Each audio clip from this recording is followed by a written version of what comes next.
nothing. Or that most of us are apparently inherently adapt to those values, those Christian values, but at the same token. I am Utah Piss Taylor. I am pissed over this nastiness that is going on in the Bahamas. I am angry. I am horrified. I am terrified. I am outraged. John Marcus! Cool world, blanket We do not take kindly to the world comments full of of the man. crooks, Who are these people? murderers, Lyndon Villain is the daddy of this nation. If you're a lesbian, prepare for the devil. Today we have one of the Bahamas' most FNMs and PLPs. decisive government. Pen is mightier than the sword, remember that? Where's the love? Glad Controversial TV is here again. Hi and welcome to another episode of Controversy TV. Today we will take you into the lives of three distinguished real men. Men who have given their utmost dedication to the growth and development of this nation. Men who have fought on the battlefield of drugs, crime, and reformation. Men who have pledged their allegiance to the sovereignty of our nation, putting their beloved Bahama land first, even before their families. Today we have former Deputy Commissioner of Police John Roll. Also on the show is Captain Godfrey Roll, now Director of Anti-Drug Secretariat. And last to introduce is the big guy, Deputy Superintendent of Her Majesty Prison, Charles Ephraim Roll. Good evening, gentlemen. Good evening. Controversy TV, the voice of the people, for the people today, knight you, Sir Charles, Sir John, and Sir Godfrey, with our Above and Beyond Award. We strongly believe in the giving of honor while alive, so we have researched, studied, even dissected, but found no one alive as outstanding as you three brothers. So today we honor you, John. Hats off to you, Charles. We applaud you, Godfrey, and salute all of you as fathers of the year. Today we have former Deputy Commissioner of Police John Roll.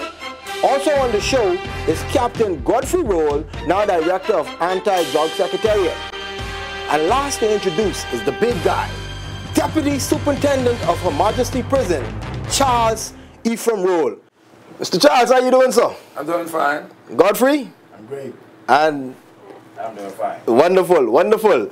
Let us start from the very beginning. Humble beginnings. I had a chance to, like I told you, I researched, I dissect, I studied, and I noticed that you three brothers has come from humble beginning.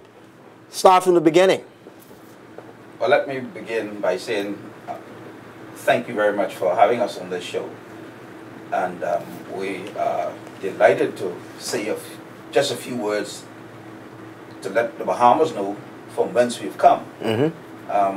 We are children of John Roll, deceased, Aramina Roll, deceased, 3 brothers, 4 sisters. I am the second of 7 children, and our lives started in a little village called Hartsville in Exuma, a very small settlement. Wow. Only 4 houses. I had an opportunity to visit Hartswell. The scenery is just beautiful, you know. It's a beautiful place. Beautiful spots in Exuma. But like you say, it's very small, Very small, quaint.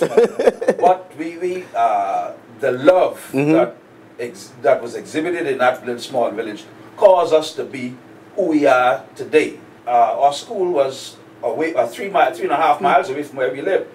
We had to walk 3.5 miles in the morning and 3.5 miles in the afternoon. And after that, we had to go to tend the sheep and goats. Wow. We eat onions. What school was that? That's Roll Town Public School. We were schooled in Roll Town. But Mr. Charles Roll, the big guy, you all after school, you all had to go and tend to the sheep and the goats and that sort of stuff. Yes. Enlighten me with that story. That's what happened is, before we went to school in the mornings, we had to go out and feed the sheep and goat, and then take water to them. And then when we got back home, we paid off and prepare for school. And as my brother said, we walked 3.5 miles each day. Sometime the rain come, we get wet on our way by the time we reach the school. The sun dries us. Then every now and then there might be someone that passed that would give us a ride. But we walked to school. See, our family were not rich. we were considered a poor family. Therefore, most of us, sometimes we go to school bare feet. You know, and I thank God for my brother John and those who are older than I am. When they left school and went off, come to Nassau, that's when we start wearing shoes and some nice clothing and stuff. Oh, okay. So I want to salute him for that, you know. Vanji, John, and Toy, they're the older ones, and they're the ones who helped us along the way. And so I want to say publicly, thank you, brother, for your help. Yeah, well, I can, let me just support what Brother Charles said. I'm the youngest son, and I tell you, coming from a home, as John has said, where love was the centerpiece. Our mother and father, we didn't have much material things, but because of the love and instruction that they gave us, you know, we were, I would say we were balanced. And certainly, whatever I have achieved, it comes from my mother and father and from my brothers and sisters who literally took care of me. When I left, and I know we'll get this, when I left Exuma to further my education, I lived with my brother John. I didn't pay no rent. I wore his clothes. Sometimes Wow. I believe he cut his eyes at me. But you see, Yes, sir. that was the kind of relationship. yeah, that we had and was instilled in us. Well, by mother and father. today we're celebrating Father's Day. We are honoring fathers. Do y'all care to tell me a little bit about y'all father? I mean, y'all are great men. I've read up about y'all. I've seen your works. People have sung y'all praises. Who is the man behind these three great men?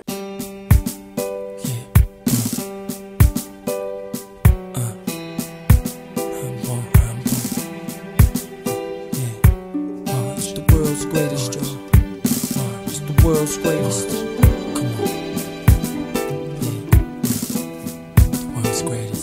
There was a time when I got angry with my father as a small boy.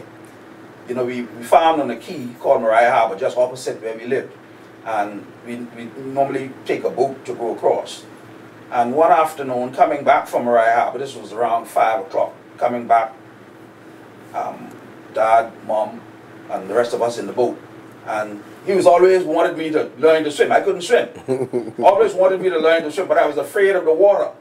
So coming across, Dad was sculling the boat, and it appears that he accidentally knocked me overboard, but there was no accident.